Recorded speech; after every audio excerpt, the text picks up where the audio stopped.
નમસ્કાર મિત્રો, નિવૃત્ત પોલીસ ઇન્સ્પેક્ટર એલ ડી વાઘેલાના આપ સૌને નમસ્કાર.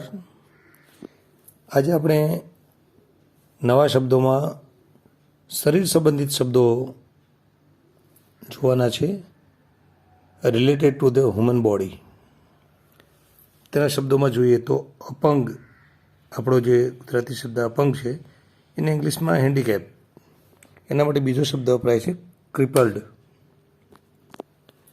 અસ્થિમજ્જા, બોન મેરો. અર્ધ જાગ્રત મન જે છે એના માટેનો શબ્દ છે સબકોન્શિયસ. અવયવ, ઓર્ગન, એનો બીજો શબ્દ છે લિમ્બ, અવાજ, એના માટેનો શબ્દ છે વોઇસ. આપઘાત તો સુસાઇડ. આત્મા સાઉન્ડ. આસન જે મુદ્રા કહેવાય એના માટે ઇંગ્લિશ શબ્દ છે પોસ્ચર. આરોગ્ય માટેનો શબ્દ છે હેલ્થ. ઇન્દ્રિય, સેન્સ ઓર્ગન, એના માટે બીજો શબ્દ વપરાય છે ફેકલ્ટી. ઉંમર માટેનો ઇંગ્લિશ શબ્દ છે એજ. ઊંટવૈદ, ક્વેક, ઉજરડો એટલે બ્રુઇઝ.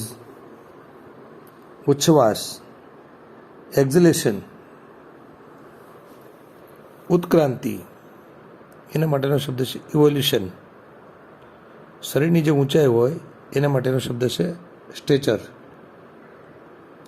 આંચકીગ્રસ્ત,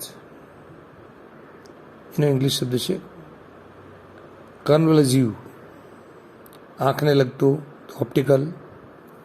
આંસુ, ટીયર્સ. ઓડકાર, બેલ્ચિંગ.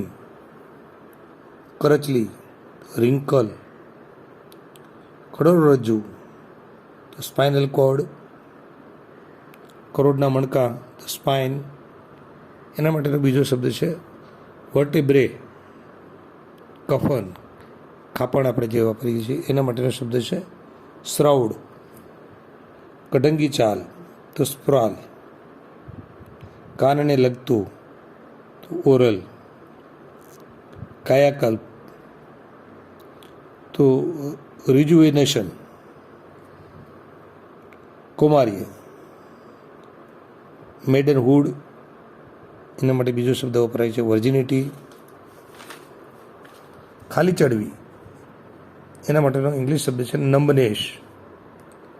ખોપરી ઉપરની ચામડી તો સ્કાલ્પ. ખોરાક તો ડાયટ. ખોડ ખાપણ, ડિફોર્મિટી, બીજો શબ્દ છે ડિફેક્ટ. ખૂંદ, એના માટે ઇંગ્લિશ શબ્દ છે હમ્પ. બીજો શબ્દ વપરાય છે હંચ, અને એક શબ્દ છે સ્ટૂપ. ગલી પછી એટલે આપણે જે ગુદગુદી થાય છે એને ઇંગ્લિશ શબ્દ છે ટિકલ.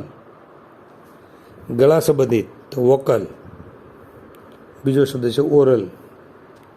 ગળફો, ફ્લેગમ. ગર્ભ, એનો ઇંગ્લિશ શબ્દ છે એમ્બ્રિયો.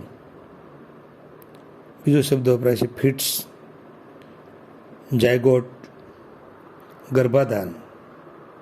કન્સેપ્શન, ગર્ભાવસ્થા, એનો ઇંગ્લિશ શબ્દ છે પ્રેગ્નન્સી. ચપટી જે વગાડીએ છીએ એને પિંચ. ચયાપચયની ક્રિયા, મેટાબોલિઝમ. ચહેરાનો એક બાજુનો દેખાવ, એનો પ્રોફાઇલ. ચામડી સંબંધી, એના માટેનો શબ્દ છે ક્યુટેનિયસ.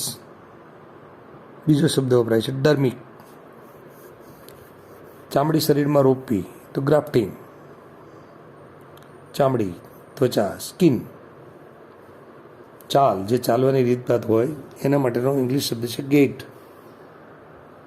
ચાઠું ચામડી પર જે પડે એના માટેનો ઇંગ્લિશ શબ્દ બ્લેમિશ. બીજો શબ્દ વપરાય છે ફ્રેકલ. ચીમટો, પિંચ. બીજો શબ્દ છે ટ્રીક. ચીબું નાક હોય તો સ્નબ નોઝ. ચોટલી વાળની જે બનાવવામાં આવે એને કહેવાય છે પિગટેઇલ. છીંક, સ્નીઝ. સ્નોટ.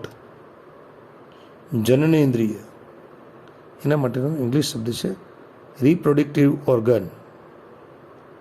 જાતિ સંભોગ એના માટેનો શબ્દ છે કોપ્યુલેશન, અને બીજો શબ્દ વપરાય છે ઇન્ટરકોર્સિસ. જાતિ જે બાબતો છે એને ઇંગ્લિશમાં કહેવાય છે સેક્સ્યુઅલ, એના માટે બીજો શબ્દ વપરાય છે વેનેરિયલ.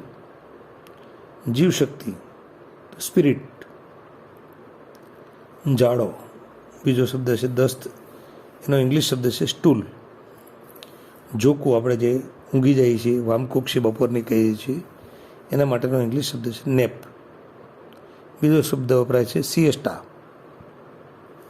ત્વચા, એના માટે ઇંગ્લિશ શબ્દ છે સ્કિન. ડર્મ બીજો શબ્દ. ત્રીજો શબ્દ છે ડર્મા, ડર્મિસ. ત્વચાનું છિદ્ર, એનો ઇંગ્લિશ શબ્દ છે પોર. તંદુરસ્તી, ઇંગ્લિશ શબ્દ છે હેલ્થ. બીજો શબ્દ વપરાય છે ફિટનેસ.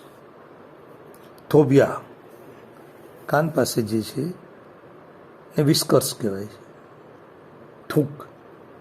સ્પુટમ, બીજો શબ્દ છે સ્પિટલ. બીજો એક શબ્દ વપરાય છે એના માટે સ્લાઇવ.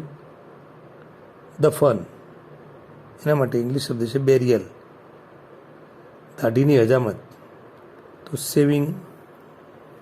દાંત ફૂટવાની ક્રિયા તો ટીધિંગ. દાંત ઉપરનું જે પારદર્શક પડ છે એના માટે ઇંગ્લિશ શબ્દ છે ઇનેમલ. દાંત, બાળકને જે દાંત આવતા હોય એને કહેવાય છે ડેન્ટેશન. દાંતને લગતું તો ડેન્ટલ. દાંતનું ચોકઠું તો ડેન્ચર. દેહદમન તો મોર્ટિફિકેશન. દ્રષ્ટિ તો આઈસાઇટ, એના માટે બીજો શબ્દ વપરાય છે વિઝન. આ શબ્દો આપને આપેલા છે, તેનો અભ્યાસ કરજો અને આપણા શબ્દ ભંડોળમાં રાખજો. નવા શબ્દો સાથે ફરીથી મળીશું. નમસ્કાર. જય હિન્દ, જય ભારત, જય ભીમ.